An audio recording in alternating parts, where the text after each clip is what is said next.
at rest.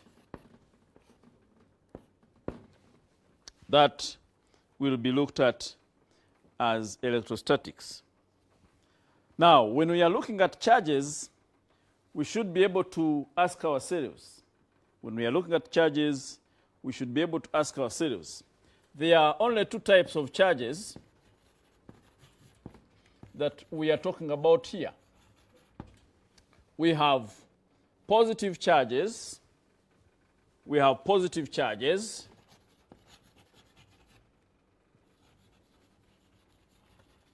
That we shall indicate as that, and we have negative charges.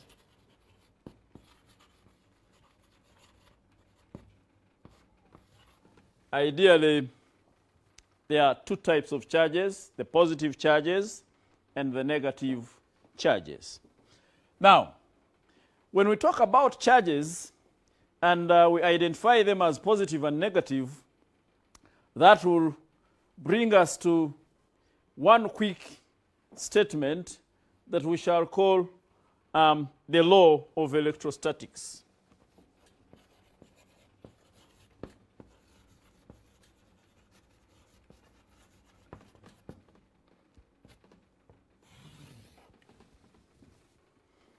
Electrostatics, I've already said, is the study of charges at rest. And when we talk about the law of charges, probably you may be aware that positive and negative are opposite charges. And when two oppositely charged bodies are brought near each other from some knowledge of magnetism, where we use magnets, we use poles. Here we use charges. When two opposite poles from magnetism are brought near each other, there will be attraction. Similarly, when two charges that are opposite are brought near each other, we will have an attraction. And therefore, the law of electrostatics can be stated briefly by saying that like charges repel, while unlike charges attract, while unlike charges attract. I will be quick to mention, because I have always mentioned this whenever I'm teaching this, that lately there is a very big problem that we are fighting as Africans and maybe international in some countries, that of recent, most of the cultures have actually degenerated. With human beings, attraction is meant to be between a man and a woman. But lately, you are aware that we have situations where men are attracted to men and women are attracted to women. In other words, I'm trying to emphasize that if charges that are similar can repel, why don't human beings understand that they should not actually behave the other way around? Therefore, like charges repel and like charges attract. This implies that when we are looking at charges that are similar, I will go there a little later, but I may have to emphasize this before even reaching there. That when we talk about attraction and repulsion of similar charges, it means that if these charges are all positive, as you can see, we shall reach a point where we shall say that if we are to draw a field pattern that we shall call an electric field pattern, we shall actually identify that they repel. Now, in this topic, I will quickly move to an area where you look at charging. Charging, how is charging done? Because we are dealing with charges, and that means that if we have objects that can be charged, these will be conductors and insulators. I'll make a brief mention about conductors and insulators, then I'll come to charging. a very brief mention indeed, that from the word conductors, if I may put conductors here, a conductor, by simple definition, can be a substance that allows flow of charge through it. And an insulator, on the other hand, can be a substance or a material that will not easily allow flow of charge. So materials that allow charge to flow through them are referred to as conductors, and charge will flow through them because they possess what we call electrons.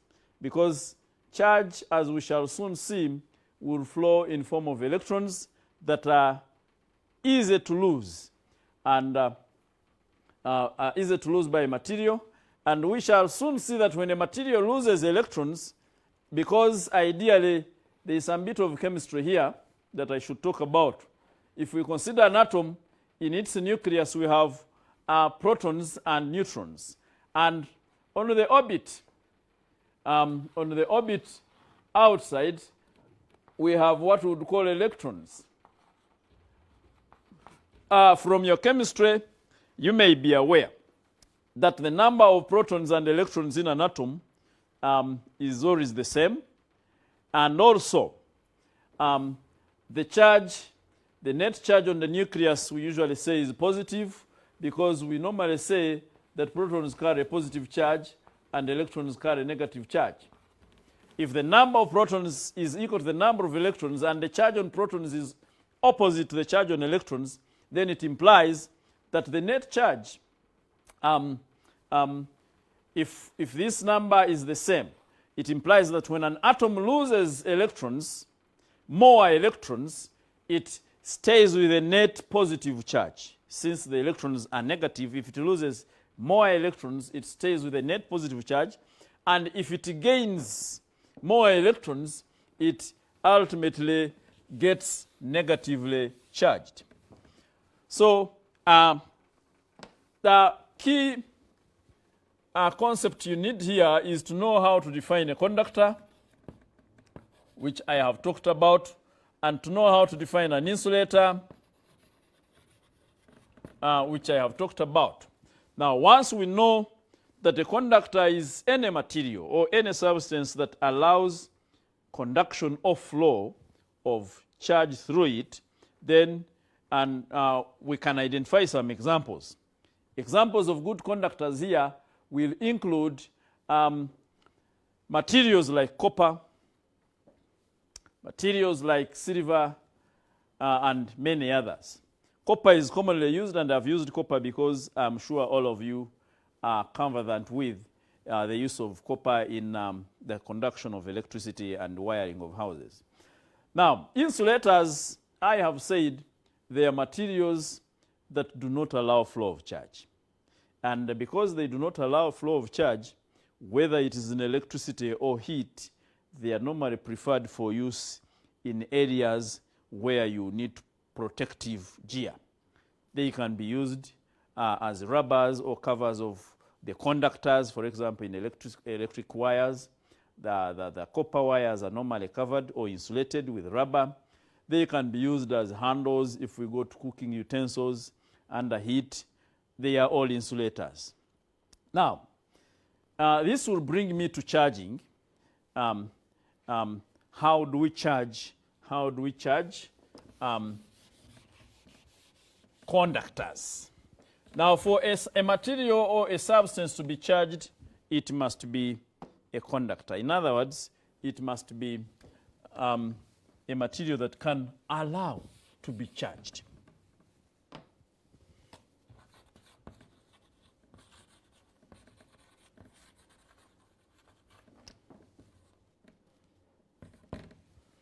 Now, when we ask ourselves, how do we charge, let me say, materials? Let me not even specify that they are conductors or insulators. There are two ways of charging that I will talk about here. We can charge by rubbing. We can charge by rubbing, what otherwise could be called friction. And we can charge also by induction. It is a common practice today. I'm not going to demonstrate it, but my dear learners, I want you to note one thing, that probably all of you, including those who are still in primary, have seen that if you get a pen, a big pen, like we are encouraging you, and you rub it through your hair or in a piece of cloth or fur, and you have small pieces of paper. Then that pen, after rubbing it for some time, should have capacity to attract some pieces of paper. I do not have a lot of hair, but I'm going to try to see whether this illustration is possible.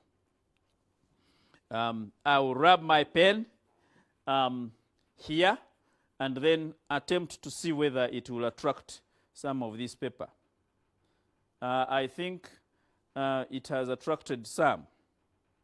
Now, the camera may not be strong to reach there to show you that actually it is attracting paper, but it is important that if you see that it is attracting the paper, then we are doing some learning here. Now, what does that mean? I'm not again going to write in details the explanation. I'm simply going to talk about it. That when we charge by rubbing, what happens here? Two things happen. That the pen and the hair are all going to be charged, but they are going to be charged oppositely to each other. Now, the charge that the pen will ultimately have will be because the hair is losing some electrons, and ultimately when it loses electrons,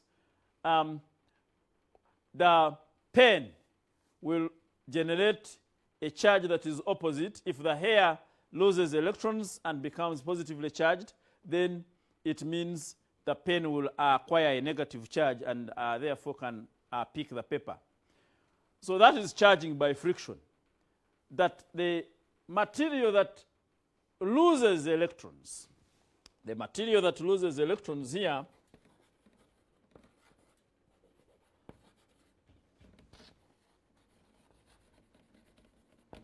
will attain a net positive charge. A net positive charge. And the one that gains electrons attains a net negative charge. Attains a net negative charge. That is by friction. And they can ask you to describe how charging can be done by friction. That is a common question. I will want to leave that there and move to charging by induction, where we may spend some bit of time. Now, how do we charge by induction? By induction, we need to have, we shall look at maybe two cases. When we are charging by induction, case one, we shall look at assuming that we have a metal sphere. I'll first illustrate with one. If we have a metal sphere, I am using metal because the metal is a good conductor. That means, therefore, it can be easily charged. And I will use what we shall use as our inducing rod. Because we are charging by induction, we must bring a body that has a known charge. For example, if I say it has a negative charge, bring it close to the sphere. This is a metal sphere that is neutral. It has no charge at all at this time. The metal sphere is supported by what we call an insulating rod or stand. This is an insulating rod. And the insulating rod is specifically put there so that any charge the metal sphere acquires will not be conducted away, since this is an insulator. I've already defined what an insulator is. So by induction, And by looking at the law of electrostatics, we shall notice that when the inducing rod, which is negatively charged, is brought closer to the metal sphere by the laws of electrostatics, it will induce a charge. It will induce a charge on this side and a charge on that side. But the charge it induces will be in such a way that if it is negative, it will repel a charge similar to it in agreement with the law of electrostatics.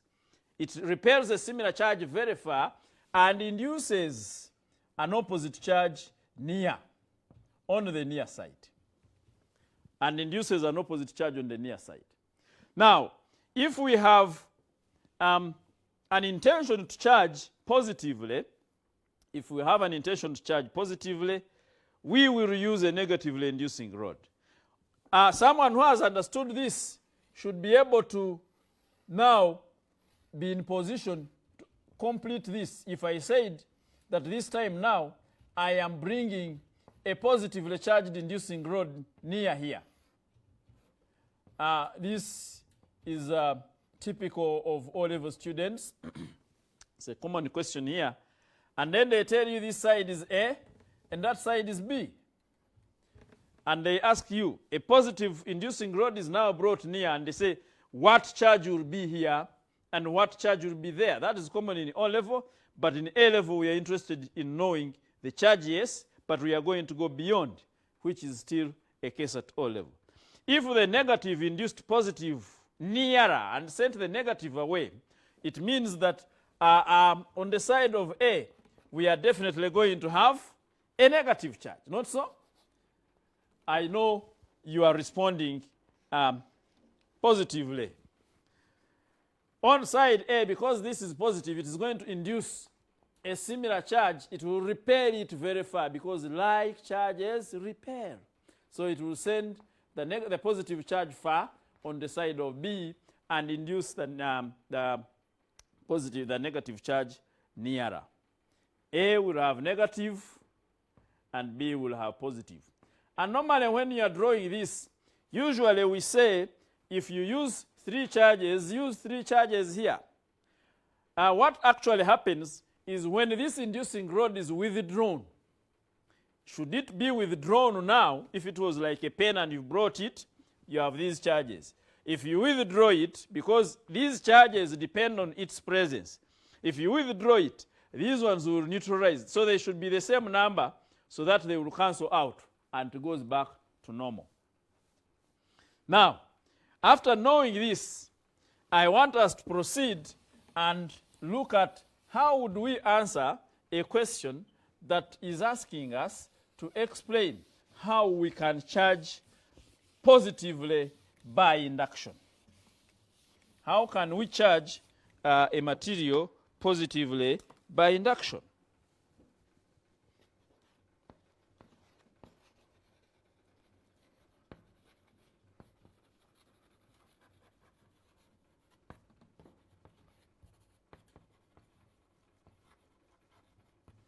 If we are to charge positively by induction, step number 1 is that we must use a negative inducing rod.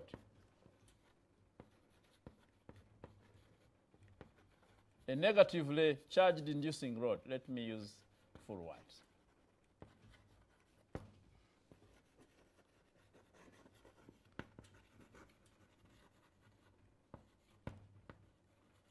So the diagram, I am going to maintain this diagram as case 1. We must use, because we want to charge positively, we must use a negatively charged inducing rod. So the first diagram will be that one. Now, after using that diagram, we will look at the next step. When the negative inducing rod is brought, this happens. Step number 2, with the inducing rod still in position, with our inducing rod still in position, we will now do what we call the earthing. The earthing is done by touching. And because this is a metal sphere, the touching is done. In other words, the metal sphere is connected to the earth. Remember, we have positives here and negatives here. And when that is done, because the intention is to charge it positively, it will drain the electrons that are on this side towards the Earth's surface. So the electron will flow to the Earth. This is the earthing. The electrons will flow to the Earth. And finally, I'm not writing the steps. Step number 2, we shall say the metal sphere is earthed by touching with a finger, by touching, and this allows electrons to flow.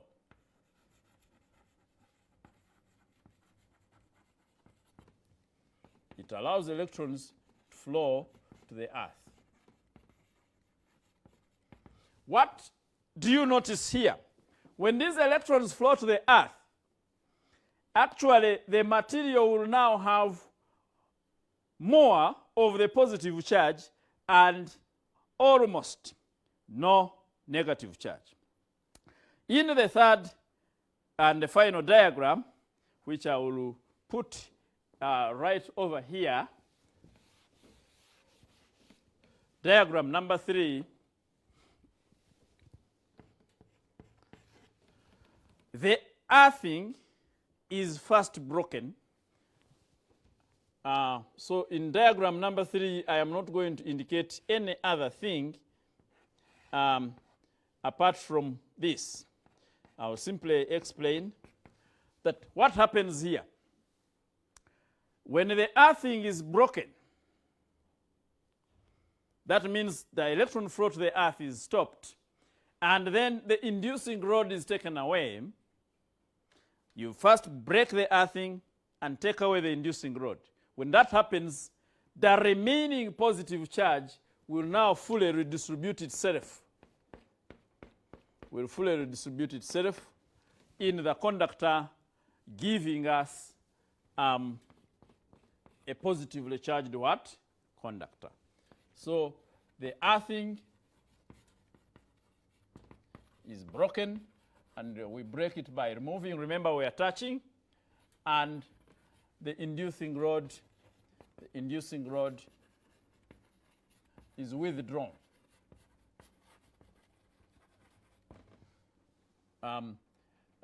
Then the positive charge redistributes itself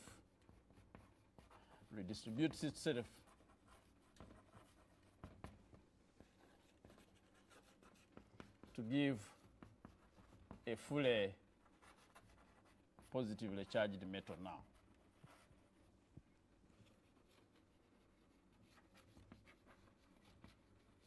And we, at that stage, will declare that we have been able to charge positively by induction. Now, someone would ask that how can you charge negatively by induction? How can we charge negatively by induction? That question, the answer is almost here. A very slight twist on the diagrams will give us charging negatively. Number 1, to charge negatively by induction, we must use a positive inducing, and these charges will switch position. What happens in diagram 2? If we are charging positive and negatively by induction, we change this to positive. The negative comes there, the positive comes. And what will happen here if you are charging positively? Let me just illustrate this second diagram here. What will happen? I only need to change here and, of course, here. If we are charging positively, what happens here? Because the target is to end with a net, we are charging negatively. The target is to end with a net negative charge once we remove the earthing and this one.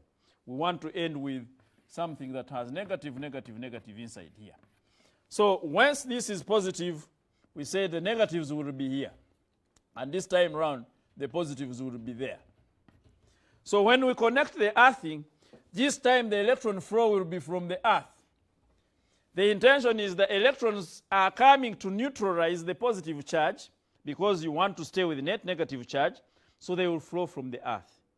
And when they flow in excess, of course, when they flow in excess, they will neutralize all the positive charge, and when you break the earthing and you withdraw this one, they will redistribute themselves there, and you get a positively charged substance. A negatively charged substance, sorry. Now, this same concept of charging by induction can be carried on to look at the electroscope. There's what we call a gold leaf electroscope. I will talk about it also briefly. The gold leaf electroscope has a simple diagram. I will just sketch a very simple diagram of this gold leaf electroscope for the sake of this discussion, and make a brief mention on its uses, and when it comes to how it can be charged by induction, you already know. These parts should be labeled. The labeling usually, this diagram is not common for high school students to label, but it can come as a question where they will ask them to explain how they can charge it positively or negatively. That would be my main focus. So that is a GLE. The gold leaf electroscope has many uses in this area. It has many uses, among which we will mention that it can be used to test presence of charge. It can be used to test presence of charge.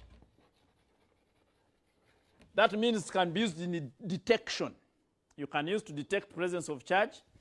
You can use it to determine the type of charge. Let me put it like this. To determine whether the charge is positive or negative. You can use it to determine the magnitude of charge. What quantity? You want to find out what quantity of charge do I have. And finally, you can use it to determine the nature of the material. Let me put it like this. To determine whether the material brought nearer is an insulator or a conductor. These are all uses of the GLE, as we normally abbreviate it. Gold leaf electroscope. It is called a gold leaf because this is the plate. It is a metal plate, if I may label it. This is a gold leaf. This can be the window,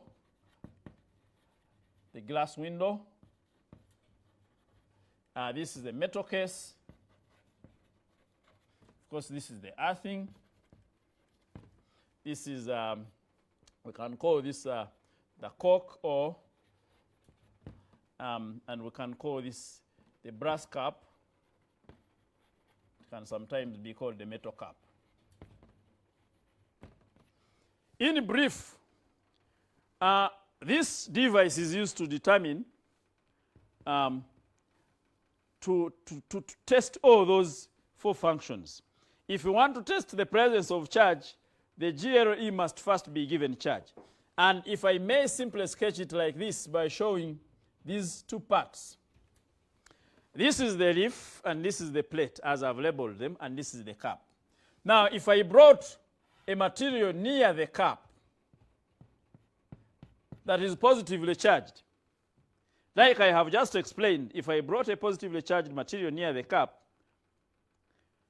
because of the law of electrostatics, it is positive, it is going to attract or to induce an opposite charge near near around the cap, and it will send a charge that is similar down here. When it sends a charge that is similar down there, that charge, because again of the law of like charges repel, will cause the leaf that I had drawn initially, the way I had drawn it, to diverge away from the plate. Because like charges repel, that will happen. This means that if I was drawing this and I put negative here now, a student that has understood this should know that the negative will be sent this side and will ultimately also cause a divergence of the leaf. The leaf is the one that will move, and it will induce a positive charge near. So if we are to explain the charging of the GLE by either induction, either positively or negatively, the procedure will be the same as we have just looked at the previous one. That if I use an inducing positive charge, this in summary can be my first diagram. If my intention is to charge negatively, I will use a positive one. The diagram 1 will show that one, and diagram 2, I am supposed to earth. So if I make this diagram 2, my intention is to charge negatively, remember, so I will change this to positive to suit my current diagram. And in diagram 2, we shall always touch. And when we are touching here, you must touch the cap. So the earthing is connected to the cap. And when it is connected to the cap, this is a positive, remember. Our intention is therefore to charge negatively. And remember here you have, if you are positive, you have positive this side. So once you connect this and your intention is to charge negatively, the electrons will now flow. Because this has electrons, negative charges here and positive charges there, the electrons will flow from the earth upwards. Electron flow will be upward, and what happens? They will come and flow through the cap, through the brass rod. This is also a metal rod, so it can conduct. Through this metal rod, the electrons will be conducted, and they come down there and neutralize the positive charges, so that when you eventually break the earthing by removing your finger and then withdraw the inducing rod, this net negative charge that was there will redistribute itself everywhere and will eventually give you a negatively charged GLE. This is a common question. Explain how you can charge a gold leaf electroscope negatively by induction.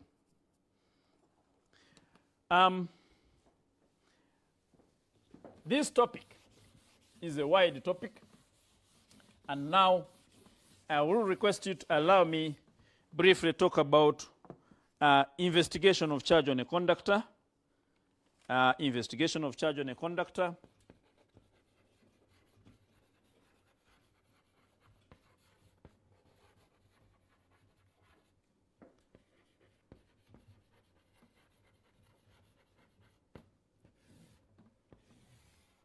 How do we investigate presence of charge? We have said it can be used to determine and check this. How does it determine? First of all, I will use the GLE at some step. But to investigate the presence of charge, assuming that I have a conductor of this form, and this conductor has charge, there is a device that I will say is called a proof plane. There is a device we call in science a proof plane. That device can be attached at different points of this conductor. I'm using that, but ideally, normally we draw it to look like this. This is an insulating handle, and this is the device. When you attach it on a conductor that is charged, its purpose is it will pick the charge after some time. So the device, if it is attached here, it is attached here for some reasonable time, and then brought if it is brought near a GLE that is not charged, that device, if it has picked a negative charge, for example, it is going to induce the charges as I've explained there. But if we want to determine whether there is charge on this conductor, sometimes or most times we shall tell the candidates that the GLE must be given a known charge first. Now, assuming the GLE is carrying a positive charge, we expect its leaf to be diverged already from the plate. So if we bring here a proof plane that is coming from a body that is carrying a negative charge, for example, we bring it close and we don't make it touch. If we bring it close, because this is negative and this is positive, and the law states that opposite charges attract, this negative is going to decrease and the gold leaf is going to be seen to move closer than it was. If the device brought here is positive and the GLE was positively charged and you bring a positive device here, the leaf is going to be seen to diverge further because it is going to increase on the positive charge that the device already had. That way, we would be able to tell that the charge here is actually the same as the charge here if it diverges. And I would say that when we are dealing with charge, we usually say that the only sure test of charge is repulsion. The only sure test of charge, even in magnetism, we usually say the only sure test is when there is repulsion. When there is attraction, we cannot tell that this body is positively charged. We usually use repulsion as a measure. There are questions that I will not be able to explain here, but allow me mention that because of presence of charges and the fact that charge resides more on sharper parts of a conductor, we have said if we are using a proof plane, the proof plane is able to pick charge from a conductor. It can be made in such a shape that it can be pressed at different points. If we want to press it here, we press one there that has that shape. We press another one that has a flat shape here. But the assumption that we normally use is that we assume that the surface area that is in contact with the conductor where you intend to pick charge is exactly the same irrespective of the shape. The other assumption is that the time that the proof plane stays in contact with a part is exactly the same. Because we want to find out, does more charge reside here or here? What is the variation? So you attach a proof plane on the given surface, you transfer it on the GLE, and then you see how it affects the divergence. You shift the other one after ensuring that has been there for the same time and the area of contact is the same, and you check. When experiments are done to investigate quantity of charge, it was discovered that more charge resides on sharp points or more curved parts of the conductor or a material than the less curved or less sharp points. And that term that we use to define the concentration of charge on a per given area is called surface density. Surface density. My dear students, the other experiment that they can ask you, that I will ask you to read about, is by using relevant diagram to show that charge resides only on the outside of a hollow conductor, or otherwise stated that no charge resides inside a hollow conductor. The other common question I will ask you to read and make some notes about is the operation of the Van der Graaf generator. But I will also mention that the advantages of charging by induction. They can ask you to state the advantages of charging by induction. The advantages of charging by induction, as I have already been saying, is that the inducing rod will stay with its own charge even after giving the GLE a charge. And the other advantage is that a large amount of charge can actually be concentrated on the object that was being charged even after the process.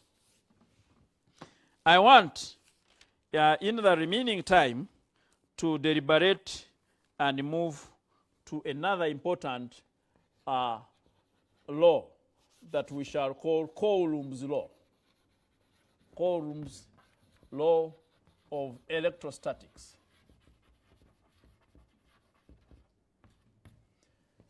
The question will always ask you to state that law. State Coulomb's law of electrostatics. The introduction of this topic is very qualitative. It is very qualitative. Qualitative means that it has a lot of comprehension questions and less of manipulation questions. So we shall be able to look at the manipulation questions most likely in our follow-up lesson. But when they ask you to state Coulomb's law, I want to use these two charges. If I've talked about positive charge, and we have for now said like charges repel. When they repel, it means there is a force that is pulling that charge there and a force that is pulling that charge there. If they are equal in magnitude, they are pulled by an equal force.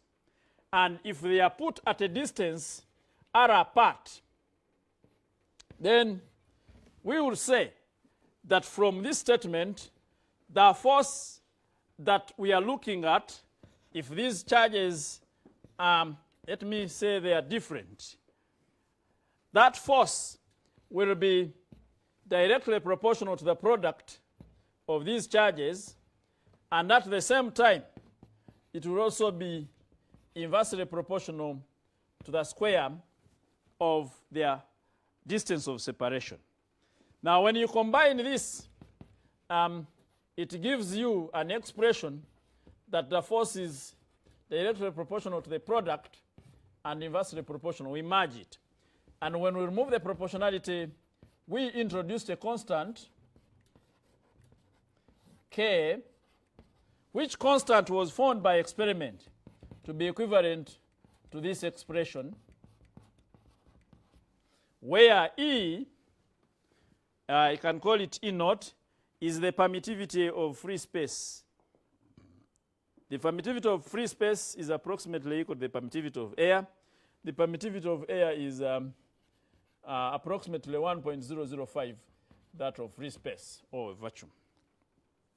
So this is that constant, and therefore it brings us to an expression that the force is 1 out of 4 pi epsilon naught times Q1, Q2, all over that squared.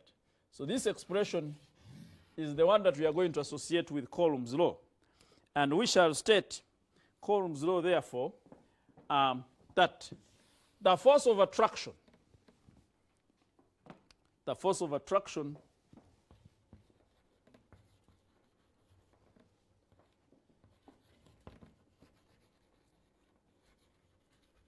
between two charges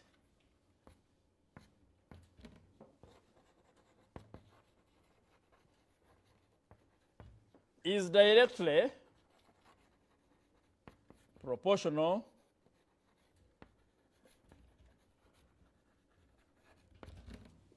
to the magnitude. The word magnitude is the key here. The magnitude of the charges and inversely proportional to the square of their separation or the distance apart. The word magnitude is important here because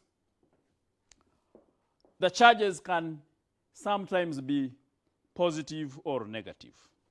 So we have that expression.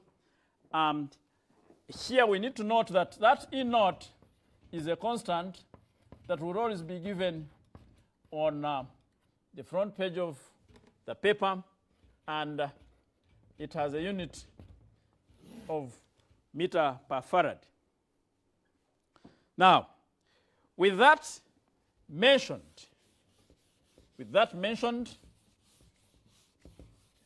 I can say that they can ask you to derive the units. Charge is measured in coulombs.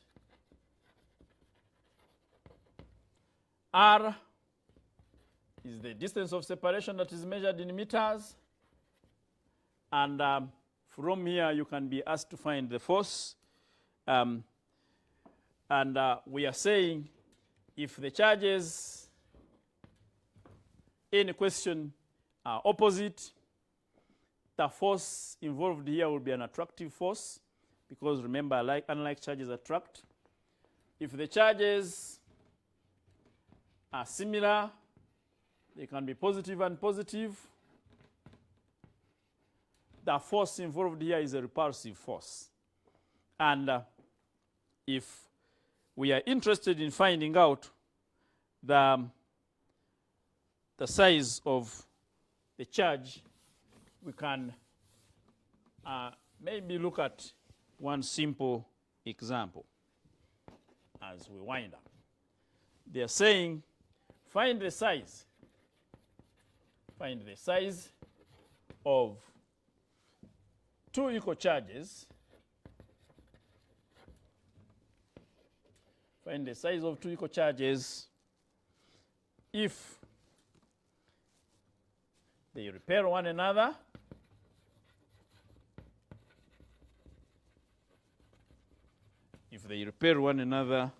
with a force of 0.1 Newton. When 50 centimeters apart in a vacuum. So if we are given such a question, as we come to the close of our lesson, that is a simple calculation that we can attempt to close our discussion with. You are given two charges. They want us to find. We are given two charges. They are saying they are equal. Let us call them Q1 and Q2, but they are equal. Say positive, positive. We don't know. But the force of attraction, since they are equal, they repel one another. So they are similarly charged with a force of 0.1. If this is the force and the R is 50, we shall put it in SI units to get 5 out of 10. They want us to find the value of this charge. Remember that 1 out of 4 pi epsilon is the same as 9 times 10 to the power 9. This will always be given, the units here are meter per farad. So if we need the charge, we'll state our formula that F is 1 out of 4 pi epsilon times Q1 Q2 over R squared. But remember, we are saying Q1 is equal to Q2, so we shall let it be Q. So the force, which is 1 out of 10, will be 9 times 10 to the power 9, which is that one, times the charge, which is the same, so it will be squared, divided by the R, which is 5 out of 10 squared. If you use your calculator, as we wind up, our charge squared will be equal to 1 out of 10 times 5 out of 10 squared, all divided by 9 times 10 to the power 9. So if I use, I'll get 25 times 10, this will be 1,000, the negative 3 out of 9. If I raise this, it will also go up. And your final answer there, if you compute, should be able to give you the charge as around 1.7 times 10 to the negative 6 coulombs. We can write this as 1.7 micro coulombs, because 1 micro coulomb is 10 to the negative 6 of a coulomb.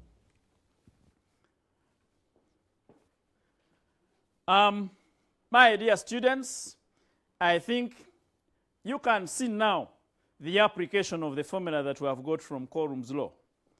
This is one of the most common questions they will ask you to calculate, to state. State Coulomb's law of electrostatics.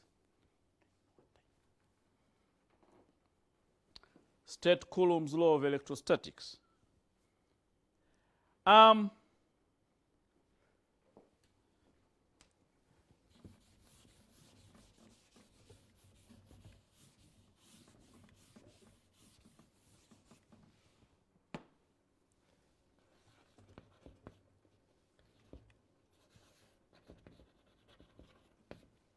Our lesson is ending, but we can have this question here. 3 charges, A, B, and C, in a line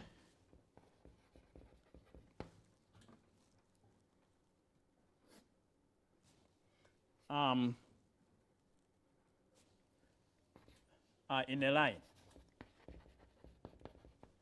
Full stop. The charge at A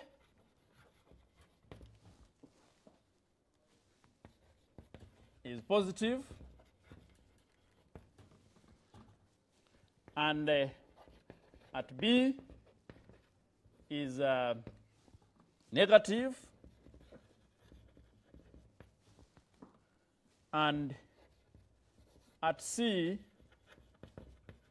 is positive also.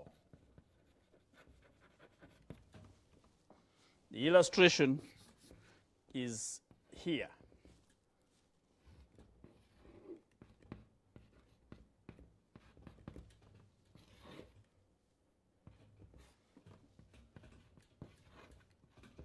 So this is A, B, C. This is 6 centimeters. This is 4 centimeters.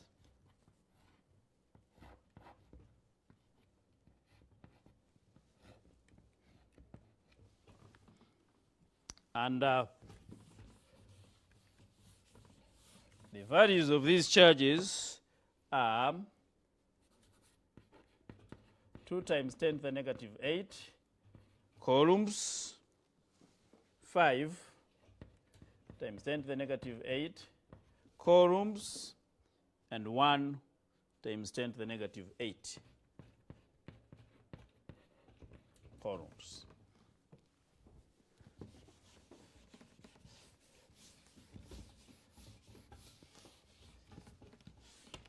If you are given a diagram like that, it's a positive charge, even this is positive. And they say, calculate the force on the charge at C. Calculate the force on the charge at C due to A and B. Due to A and B. And they are also asking, at what point X, this is point X, at what point X on line AB will the force be 0?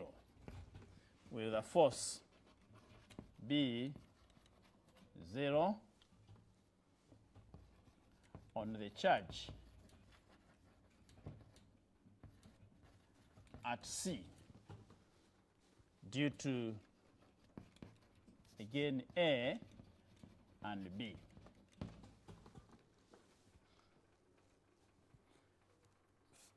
we have that question there. The charges are not visible, but I'm sure you had already copied them.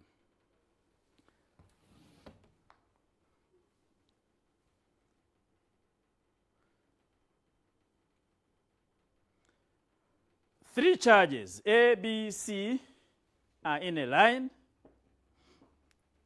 And they want us to find the charge, the force on the charge at C here.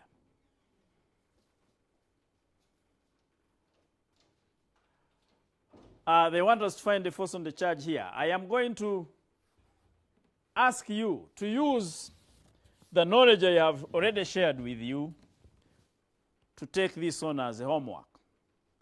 But as I conclude, one of the hints I can give, if this is positive, this is negative, and you are looking for the force at this point, if you are using A, the force will be repulsive. So that force will be going that side. And if you consider B, the force will be attractive. And therefore, the net force between the two values you will get, you will use the formula and take note of the distance. If you are looking at A, the distance is 10. If you are looking at B, the distance is 4. We shall be able to discuss this further because you are expected to have another lesson coming in. I will not proceed, but I will leave this as an assignment. We shall pick it from here next time. And we shall be able to proceed to look at electric field intensity, electric potential, and as I wind up, I want to tell you, our dear candidates, that keep reading, and do not allow any chance for failure. The biggest and the last message I will give you, that in whatever you do, never leave any room for regret. I want to wish you a good day, a nice weekend. Dig out more questions here. We shall catch up later. You can go to my Facebook account for more questions and also visit the page that I call Let's Learn From Home for more lessons. Have a nice day. God bless you. Thank you.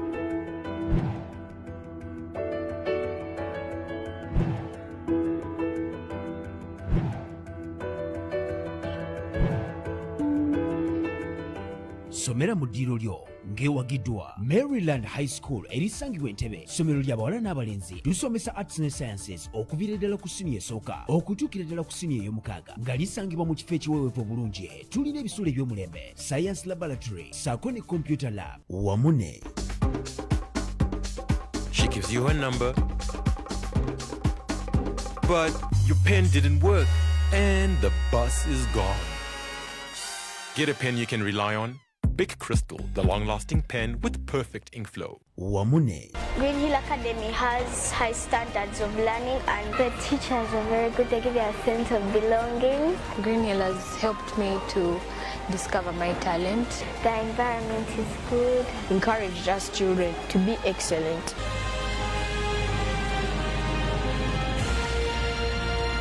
Wamune. Combo University, a private chartered university that offers world-class education at all levels, including certificates, diplomas, bachelor's and master's degrees. Our courses include computing and